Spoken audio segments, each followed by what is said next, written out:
हम लोग जो यहाँ इकट्ठे हुए आज डे 6 है। डे 6 की जो 12 तारीख से हमने ये शुरुआत किया है। जो वेस्ट बंगाल में हमारे जो ऑन ड्यूटी डॉक्टर थे उनके साथ जो कुकृत्य हुआ है और उसके बाद उनकी हत्या की गई है और बहुत गंदी तरीके से हत्या की गई है, इसका सारा भारत देश निंदा कर रहा है और सारा भारत देश एक साथ जुटा हुआ है कि इस सिलसिले में न्याय मिले, वो जो जिनकी हत्या हुई है उनको न्याय मिले। और दूसरा एक मुद्दा है कि यहाँ पे एविडेंसेस मिटाने जाने का खबरें न्यूज़ में आ रही है एज पर न्यूज़।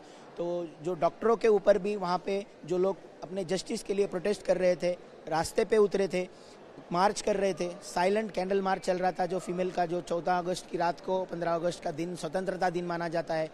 और हमें साबित किया गया उस हादसे ने कि हम किस तरह से स्वतंत्र हैं। आज भी 78 ईयर्स हो गए कि हम आज़ाद हुए हैं, फिर भी हमें डॉक्टर जैसे क्रिम पॉपुलेशन को हमारी खुद की सेफ्टी के आधार के लिए, हमारे सुरक्षा के अधिकार के लिए लड़ना पड़ रहा है रास्ते पे आके। हम जो स्ट्राइक कर रहे हैं ये सिर्फ रेजिडेंट डॉक्टर्स इसमें हमने इन्वॉल्व किए हुए, जिसमें हमारे senior resident, junior resident, intern doctor and UG MBBS students involve है।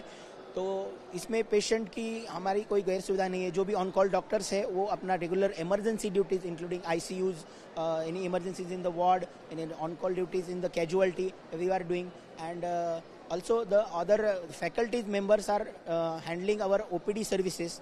नो डाउट कि हमने थोड़ा सा OPD सर्विसेज का जो स्ट्रेंथ है वो कम कर दिया है। हमारे पहले सपोज एक डिपार्टमेंट है, सपोज हमारा ऑर्थोपेडिक डिपार्टमेंट है, वहाँ 400 से 500 लोग आते थे, अभी 250 से 300 लोग आ रहे हैं। और हमारे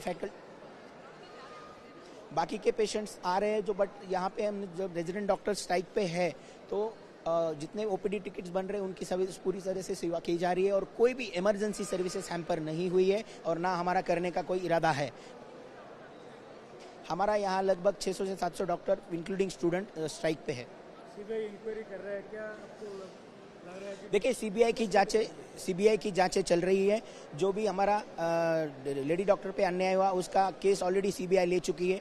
5 डॉक्टरों को सीबीआई की तरफ से एक समन आ चुका है तो इन्वेस्टिगेशन के तहत, और सारी चीज़ें अभी तक बाहर नहीं आई है, बट कहा जा रहा है न्यूज़ एज पर न्यूज़ कि उसमें पॉलिटिकल इन्वॉल्वमेंट है। तो वो वेस्ट बंगाल का जो लोकल पॉलिटिक है उसका इशू है। तो हम चाहते हैं कि इसमें भी जो डॉक्टर के ऊपर अत्याचार हुआ है, प्रोटेस्टिंग डॉक्टर के ऊपर, उस पर भी सीबीआई की जांच की जाए, प्रॉपर ट्रांसपेरेंट तरीके से इन्वेस्टिगेशंस किए जाए और उन लोगों को न्याय दिया जाए। और जो लोग इसमें इन्वॉल्व है, जो एक्यूज पर्सन है, उनको जल्द से जल्द कड़ी से कड़ी सजा दी जाए। और जो पुलिस लोग भी इनमें ये मॉब को कंट्रोल नहीं कर सके, मैं दरख्वास्त करता हूं सरकार से कि इनके ऊपर भी, जो प्रोटेस्टिंग डॉक्टर के ऊपर अटैक बाहर से आके कर रहे हैं विद प्रोटेक्शन, अगर आप बाहर प्रोटेस्ट कर रहे हैं उसके ऊपर पुलिस कंट्रोल नहीं कर पा रही है, तो जो भी पुलिस लोग इनमें इन्वॉल्व है उनके ऊपर भी कड़ी से कड़ी पूछताछ करने के बाद जो गिल्टी पाए जाते हैं उनके ऊपर कार्रवाई की जाए। कोई भी रेपिस्ट का, जो रेपिस्ट जैसा एक हीनस क्राइम होता है, उसको हमारे भारत देश में पूछताछ के बाद हम सब लोग भी मांग करते हैं कि उसको फांसी ही दी जाए। और फांसी के सीन ये है, उसके जो अमेंडमेंट हुए IPC 376, ओल्ड IPC 376, उसके तहत अगर ऐसा कोई करता है तो उसको फांसी की सज़ा दी जाती है और हम मांग भी कर सकते हैं। और अभी ये जो सारा कोर्ट और सीबीआई का फैसला है, तो जो हम सीबीआई से यही दरख्वास्त करना चाहते हैं कि जल्द से जल्द इस मैटर को सॉल्व करके एक जस्टिस दिया जाए।